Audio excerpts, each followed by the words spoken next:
ডিম পোস্ত এই রেসিপিটা অনেকেই জানো, কারণ এটা খুবই কমন একটা রেসিপি। বাট আমার জন্য এটা একদমই নতুন। তাই আমার মতন আছো যারা যারা এটার ব্যাপারে জানতে না, তাদের জন্য স্পেশালি রইলো এই রেসিপিটা। বাট হ্যাঁ, যারা অনেকবার বানিয়েছো, অনেকবার খেয়েছো, তাদের জন্যও কিন্তু রইলো, যাতে তারা আমার এই রেসিপিটা দেখে কিছু যদি ভুল হয়ে থাকে আমাকে সাজেশন দিতে পারো, বা কিছু যদি অ্যাড করলে রেসিপিটা আরও ভালো লাগে খেতে, সেটাও বলতে পারো। বাট হ্যাঁ, তার আগে আমার এই রেসিপি বানানোটা কিন্তু দেখো, আর নিজেরাও ট্রাই করো, খেয়ে বলো কেমন লাগলো। তাহলে চলো শুরু করা যাক। এখানে আমি 5টা ডিম সেদ্ধ নিয়েছি। সেদ্ধ করার সময় একটা বলে রাখি, আমি এখানে 8 মিনিটের জন্য ডিমটা সেদ্ধ করেছি। যারা আমার মতন বা যারা একদম নতুন রাঁধুনে, ডিম সেদ্ধ করতে প্রপার বুঝতে পারো না কতক্ষণ রাখতে হবে, তাদের জন্য বলে রাখি 8 মিনিট ইজ এনাফ। তার মধ্যে ডিমটা ভালো করে সেদ্ধ হয়ে যায় এবং ডিম ছাড়াতেও অসুবিধা হয় না। আমরা এই ডিমটা সেদ্ধ করে নিয়ে তার মধ্যে ভালো করে ছুরি দিয়ে চিড়ে নেবো, যাতে নুন হলুদ এর মধ্যে ভালো করে লেগে যায় আর ভেতর অবধি যায়। এখানে দেখো, নুনটা দেওয়ার সময় একটা নোংরা মতন কিছু পড়লো, ওটা কিন্তু নোংরা না, ওটা লবঙ্গর দানা। অ্যাকচুয়ালি আমার শাশুড়ি মার অ্যাডভাইস, উনি বলেন যে যদি নুনের মধ্যে লবঙ্গ দিয়ে রাখো কিছু, তাহলে নুনগুলো স্যাঁতস্যাঁতে হয়ে যায় না, ভিজে ভাবটা যেটা হয় না নুনে, ওটা হয় না, আর ঝরঝরে থাকে, তাই জন্যেই দিয়ে রাখা। তো এটা একটা টিপস তোমাদের সকলকে আমি শেয়ার করলাম, যেটা আমার শাশুড়ি মা আমার সাথে শেয়ার করেছিলেন। তো এবার আমি ডিমটাকে মেখে রেখে দিয়েছি, আর এবার আমি একটু পেঁয়াজগুলো চপ করে নেবো রাফলি, অত মানে মোটামুটিভাবে যেরকমভাবে ছোট ছোট করে কেটে নেবে। এখানে আমি একটা বড় পেঁয়াজ নিয়েছি, তোমরা বড় পেঁয়াজ না থাকলে 2টো মিডিয়াম সাইজের পেঁয়াজ নেবে। পেঁয়াজটা কাটা হয়ে গেলে আমি এবার ডিমটা ভেজে নেব। তো দেখতেই পাচ্ছ, রান্না করতে করতে কিন্তু উপকরণগুলো চটজলদি রেডি করে নেওয়া যায়। এখানে আমি কড়াইয়ের মধ্যে তেল গরম করতে বসিয়ে দিয়েছি, আমি এটা সর্ষের তেলে রান্না করছি। তেলটা গরম হয়ে গেলে আমি ডিমগুলোকে একে একে ভেজে নেব। ডিম ভাজতে ভাজতে আমি তোমাদের বলি এই রেসিপিটা আমি কিভাবে জানতে পারলাম। তো আমার এক বন্ধু আছে যে থাকে সুদূর প্রবাসে, কিন্তু তার সাথে আমার প্রায়ই কথা হয়। রোজ রান্না করার সময় স্পেশালি কথা বলতে বলতে রান্না করি। তো তখনই হঠাৎ একদিন বললাম যে আজকে আর রান্না করতে বেশি ভালো লাগছে না, খুব টায়ার্ড লাগছে। আসলে ঘর সামলানো, অফিসের কাজ সব মিলিয়ে খুব টায়ার্ড লাগে, মাঝে মাঝেই হয় এরকম, রান্না করতে ইচ্ছা করে না। তখন সে বলল এই ডিম পোস্তর ব্যাপারে, যে চটজলদি কিভাবে একটা ভালো রান্না করা যায়, সুস্বাদু, খেতেও টেস্টি, একটু অন্যরকম বানিয়ে ফেল। তো আমি তো ওটা শুনেই অবাক, কারণ আমাদের মানে আমি পার্সোনালি পোস্তর ব্যাপারটা একটু কাঁচা, খেতে যদিও ভালো লাগে, কিন্তু বাড়িতে ছোটোবেলা থেকে দেখতাম আলু পোস্ত, ঝিঙে পোস্ত ছাড়া আর কোনো কিছু সেরকম রান্না করা হতো না, তো তাই জন্য জানতাম না। তো ওর কথা মতোই এই ডিম পোস্ত রেসিপিটা ট্রাই করা, আর আমি আমার মতন করে বানিয়েছি। তো এখানে দেখো পেঁয়াজ দিয়েছি, টমেটো দেবো, আর পোস্ত, এই 3টে উপকরণ, আর অবভিয়াসলি ডিম, কারণ ডিম পোস্ত বানাচ্ছি, এছাড়া কিন্তু বেশি কিছু লাগবে না। তো এটা দিয়ে আমরা এবার ডিম পোস্তটা বানাবো। ডিমগুলো ভাজা হয়ে গেছে, এই ভাজা ডিম আস্তে আস্তে আমরা এবার তুলে নেব।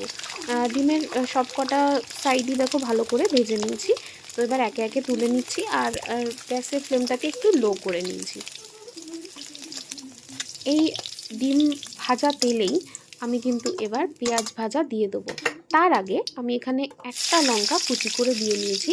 এটার কারণ হচ্ছে এই তেলের মধ্যে লঙ্কার ফ্লেভারটা আমার খুবই পছন্দের, তো আমার খুব ভালো লাগে, এর মধ্যে একটা হালকা গন্ধ আসে, ঝালটা কিন্তু ঠিক হয় না। তো এরপরে আমি পেঁয়াজগুলো দিয়ে দিচ্ছি, আর এই পেঁয়াজ ভাজার সাথে সাথে আমি এর মধ্যে অল্প কিছু গোটা গরম মশলা দেব। সেটা হচ্ছে 2টো এলাচ, 3টে লবঙ্গ, আর ছোট্ট 2টো দারচিনির টুকরো। এটা আমি এর মধ্যে দিয়ে দেবো, এবং দিয়ে আমি পেঁয়াজটাকে ভালো করে ভাজবো। অনেকেই বা ইভেন অন্য রান্নার ক্ষেত্রেও আমি তেলের মধ্যে আগে গোটা গরম মশলা দিই, তারপরে বাকিগুলো ভাজি, মানে বাকি যা পেঁয়াজ মশলা যা আছে ভাজি। কিন্তু এখানে আমি আগে পেঁয়াজটা দিলাম, যাতে ওই তেলের মধ্যে, তেলটা গরম ছিল তো, যাতে তেলের মধ্যে গোটা গরম মশলাগুলো পুড়ে না যায়, তাই জন্য। তো এবার আমি আস্তে আস্তে করে এই পেঁয়াজটা ভেজে নিচ্ছি। এর মধ্যে অল্প একটু নুন ছড়িয়ে দেবো যাতে পেঁয়াজটা ডিপ ফ্রাই না হয় আর পেঁয়াজটা সফট থাকে। যতক্ষণ পেঁয়াজ ভাজা হচ্ছে ততক্ষণ আমরা টমেটোটা কেটে নেব। এখানে আমি একটা মিডিয়াম সাইজের টমেটো নিয়েছি। এই টমেটোটাও রাফলি চপ করে নেবে। চপ করে নিয়ে এটাকে কিন্তু পেঁয়াজ ভাজা মানে হালকা ভাজা হয়ে গেলে ব্রাউনিশ টেক্সচারটা আসলে তখন আমরা এই টমেটোগুলো দিয়ে দেবো। এখানে পেঁয়াজটা আমি চেক করে নিচ্ছি। চেক করে নিয়ে দেখলাম হয়ে গেছে মোটামুটি ব্রাউনিশ কালার। তো এবার আমরা এর মধ্যে টমেটোটা দিয়ে দেবো। টমেটো দেওয়ার পরেও কিন্তু এখানে আমরা অল্প করে নুন দিয়ে নেব। নুনটা দেওয়ার কারণ হচ্ছে যাতে টমেটোটা গলে যায় আর পেঁয়াজের সাথে মিশে যায়।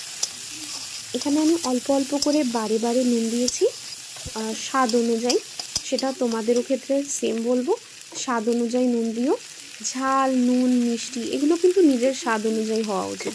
কারণ তোমরা দেখবে অনেকেই মিষ্টি সব রকম খাবারে পছন্দ করো না, অনেকেই আছে। তেমনি বেশি নুন হয়ে গেলেও পছন্দ করো না, আবার কম নুন হলেও পছন্দ করো না। তাই এটা যে যার স্বাদ মতন কিন্তু দিও। তারপরে আমরা আস্তে আস্তে এটাকে নেড়ে চেড়ে ভাজতে থাকবো। যতক্ষণ এটাকে ভাজা হয় আমরা ততক্ষণ এটা ঢেকে দেবো যাতে ভেতরে ভাপে ভাপে পেঁয়াজ আর টমেটোটা হালকা হালকা গলে। আর এই ওয়েট করতে করতে আমরা যখন হাঁপিয়ে যাব তখন তার মধ্যেই আমরা পোস্ত বেটে নেব। আমি এখানে 2 চামচ পোস্ত নিয়েছি, একটা কাঁচা লঙ্কা আর হাফ চামচ চারমগজ। জেনারেলি আমার এটায় 3 চামচ পোস্ত দরকার ছিল, বাট কী করব, বাড়িতে পোস্ত শেষ হয়ে গেছিলো আর আমার মাথাতেও ছিল না। তাই অল্টারনেটিভ হিসাবে আমি একটু চারমগজ নিয়ে নিয়েছি, যেটা হাফ চামচ, খুবই কম। তো ওটা বেটে নেব। বাটার সাথে সাথে আমি এখানে ভালো করে মশলাগুলো নাড়তেও থাকবো, মানে পেঁয়াজ আর টমেটো এটাকে ভালো করে নাড়তে থাকবো। এটা নাড়তে নাড়তে যখন দেখবে ভালো করে তেল ছেড়ে গেছে এবং গলে গেছে, তারপরে আমি এটার মধ্যে কিন্তু পোস্ত বাটাটা দিয়ে দেবো। এখানে আমি একটা কাঁচা লঙ্কা পোস্ত বাটায় দিয়েছি। তোমরা যারা ঝাল বেশি খাও তারা কিন্তু আরও বেশি কাঁচা লঙ্কা দিতে পারো।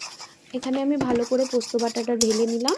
ইভেন এই সময় পোস্ত বাটাটা ঢালার সময় স্পেশালি গ্যাসের যে ফ্লেমটা আছে এটাকে আস্তে করে নেবে বা মিডিয়াম করে নেবে, একদম লো না, মিডিয়াম করে নেবে, যাতে এই পোস্তটা কড়াইয়ের সাথে লেগে না যায়। সো এই কড়াইয়ের সাথে লেগে গেলে পোস্তটা পুড়ে যাবে কিন্তু, তাই জন্য। আর এই যে মিক্সারের বাটিটা ধুয়েও আমি জলটা দিয়ে দিলাম, একটুও কিছু ওয়েস্ট করবো না তাই জন্য। তারপর পোস্ত এত টেস্টি জিনিস কি ওয়েস্ট করা যায়। তো যাই হোক, আমি এর মধ্যে পোস্ত বাটা দিয়ে ভালো করে নেড়ে চেড়ে নিচ্ছি। এটা মোটামুটি রান্নাটা করতে কিন্তু আমার টোটাল 30 to 40 মিনিটস লেগেছে। 40 মিনিটসটাও একটু বেশি বলে নিলাম, 30 মিনিটসের মতনই ধরো লেগেছে। খুব তাড়াতাড়ি হয়ে গেছে। তো আমি যেহেতু এখানে ফাস্ট ফরওয়ার্ড করেছি তাই 10 মিনিটের মধ্যেই তোমাদের মনে হবে হয়ে গেছে, এটা কিন্তু ভেবো না। আচ্ছা, তো এই দেখো হালকা হালকা বাবলস আসছে, মানে এটা কিন্তু ভালো করে কষছে। তাই মাঝে মাঝে এটাকে নেড়ে নেবে, আর নেড়ে নিয়ে যাতে লক্ষ্য রাখবে লেগে যেন না যায় কড়াইয়ের গায়ে। যারা ননস্টিক ইউজ করবে তাদের জন্য তো প্রবলেম হবে না, তাও মাঝে মাঝে নাড়তে থাকবে, তাহলে ইভেনলি কুক হবে ব্যাপারটা। এরপরে আমি একটু হালকা এখানে সর্ষের তেল ঢেলে দিয়েছি।